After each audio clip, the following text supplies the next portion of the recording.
Well, Virat, firstly, thank you so much for your time today. Welcome back to New Zealand. You enjoy touring here? Yeah, thanks. We always love coming to New Zealand. It's a beautiful part of the world and probably one of the most beautiful parts of the world. Very calming, very relaxing, and you get places like this to practice in, which is quite remarkable. So yeah, it's a place we all enjoy our cricket. So you come to a place like New Zealand, it's probably a little bit different in terms of being followed around and being recognised as much. Does that make it a really different place to play cricket for you? It does. I mean, look, especially with the kind of fan base that we have, and once you're known, once you're playing for India for 10 years, and people like you, it's very difficult to get away with a lot of things. But I think New Zealand's one place where even when people come for autographs or pictures, they're never too forthcoming in terms of they never force you to do anything. They have a good concept of respecting your space, which I really like.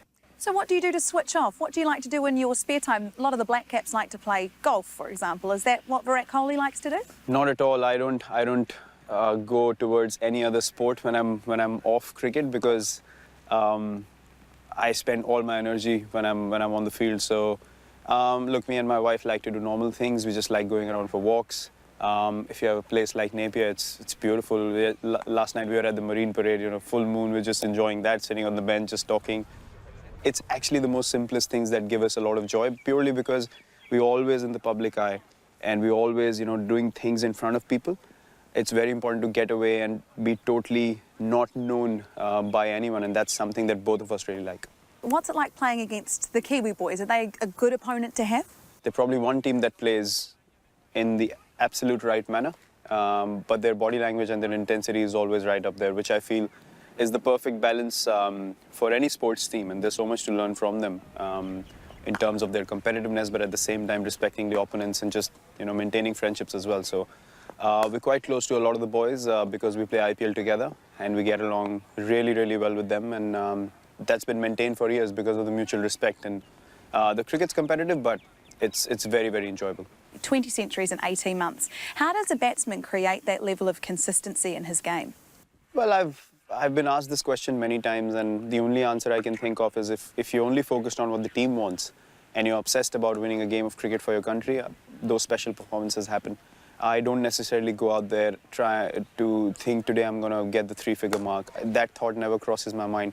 The only feeling that I have in my heart is that India needs to cross the line, and if I'm the guy that's in that position to be able to do that for the team, I'll keep going on. When you talk about off the field, how you prepare, you've obviously got your trainings, but what do you do as an athlete to go above and beyond? My lifestyle has been a total flip in the last, I would say, 4 years.